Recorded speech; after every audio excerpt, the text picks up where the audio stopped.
Trying to show what I'm talking about the misfire and the switch on this.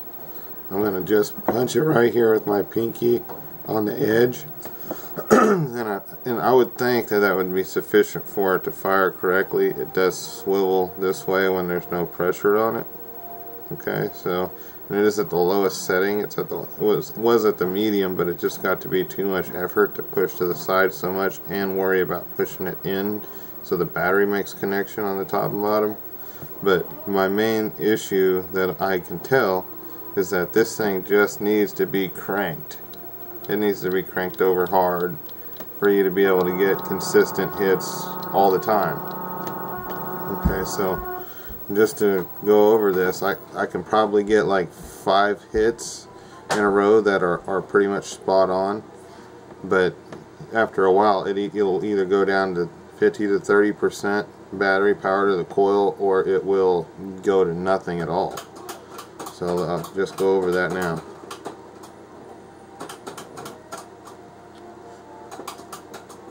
And that's about 30 to 50% right there. I'd say it's more like 30.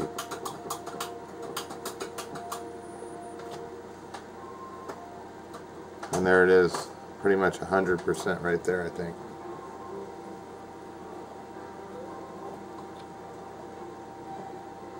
Another good one.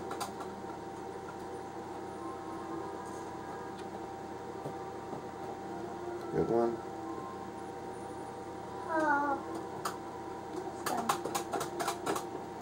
Good one.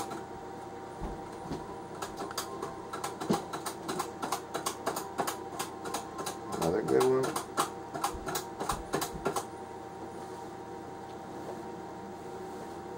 A little bit dull.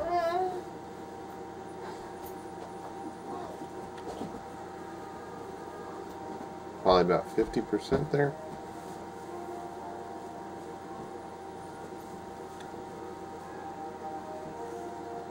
I'd say probably at least 80.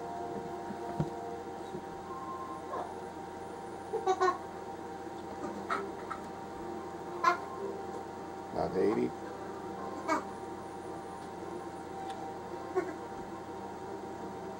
About 50.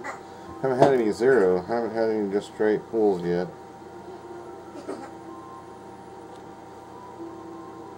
Another 50. This thing's heavy.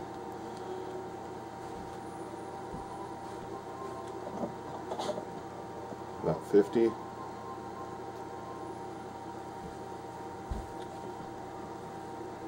About 30.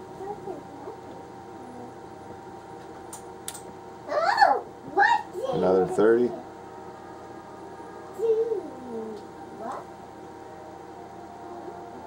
Maybe 40, I guess.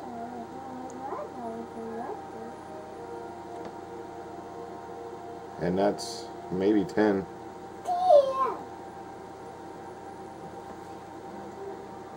Another 10.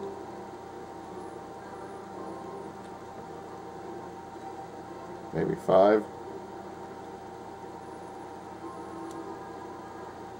And there's a 0.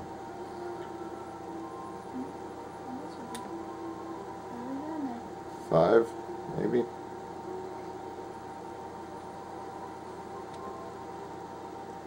And then it goes back up, about 30.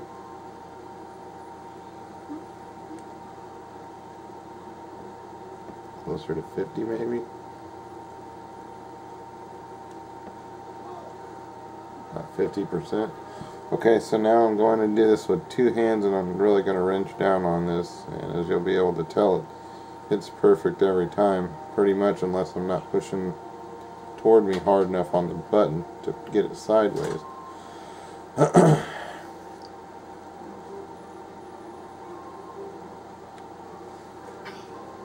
Well, see, there we go. There's another subpar.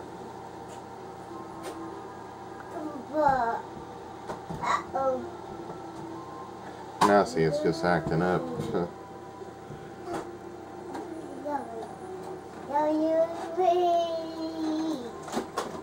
Damn.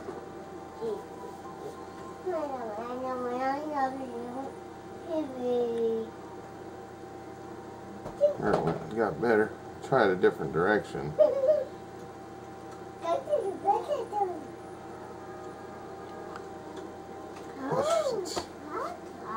It's getting to the point of ridiculous.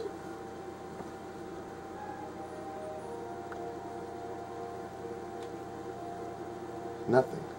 No fire. This is a charged battery too, by the way. I don't know what else to try to just push the button in.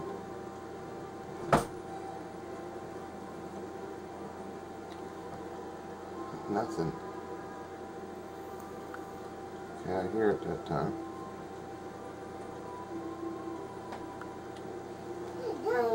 And, well, before it was working really good that way.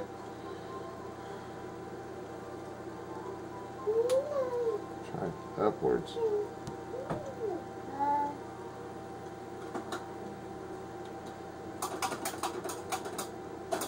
Okay, instead of trying to rock it, if I just push the whole thing up just in a straight motion and then push it in, it's working. I'll try it again.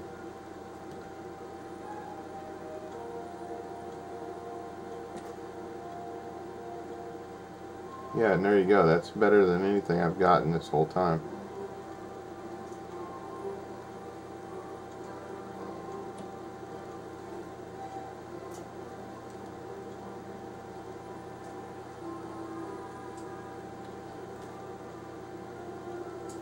And now it's being consistent. It's not doing the rocking thing.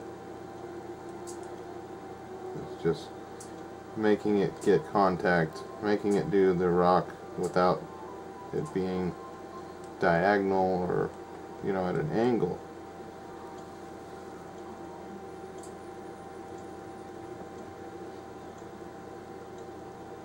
Now, I didn't always do it that way so that it would eventually wear something out and have that type of malfunction.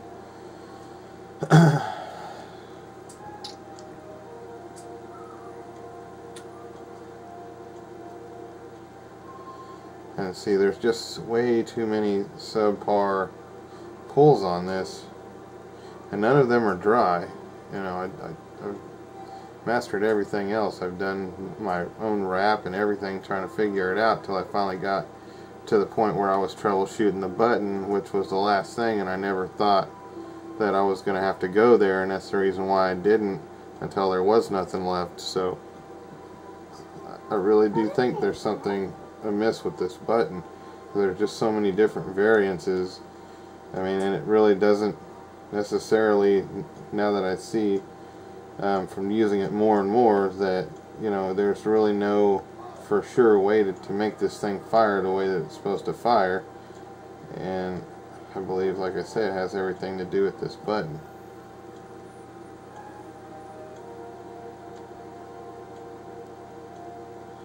Now, rather, the fix for that was to put the rubber O-ring in there. I don't really know, to be honest with you, because it was more consistent that way. But, I mean, it got to the point where this wasn't even actually overlapping on the inside. So, basically what I had to do was make sure it was lined up and then push it in and sideways, and then it would work more because there's more play, I believe, making the centerpiece touch the outer edge more, therefore making it have better contact and firing on time the way it was supposed to every time. So I believe that my problem is in the switch. I'm more than willing to troubleshoot anything else that needs to be troubleshot on it.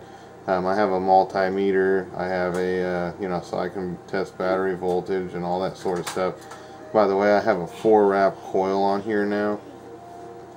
Before, I did a 3-wrap coil on it, and it just didn't seem to be, I mean, it's really hard to tell because it's always just acting up, really, so I probably shouldn't comment on that, really, but it just basically didn't help. It caused me to have to, you know, tilt it further than the 3 o'clock position. I would have had to tilt it to the 2 o'clock position that way, but, you know, I went through five batteries in 2 tanks, and I wouldn't, or maybe it was 3 tanks, I'm sorry, it's either 2 or 3 tanks, but that would tell me that if the PV is designed, or APV is designed to go through a battery in a tank at the same time, that that there's some kind of a short there where it's causing the battery to drain just a little more than normal. Now, it's obviously not a dead short most of the time because it does fire, but still, with 30 to 50% power difference, it is causing some type of a short there. I'm no electrical guru, but whenever I took the cap off and actually visually looked at the coil, sure, it was dry burning it, but whenever I did fiddle with the switch, the coil did glow a lot more red than what it did as if I was just regularly pushing it and letting it do its own thing. So whenever I had this a lot looser, it was able to be moved more, so I was able to do that and just manipulate it to where I could see it getting brighter and lighter and brighter and lighter. So I hope this is sufficient enough. Just let me know if you need anything else. Alright, thanks.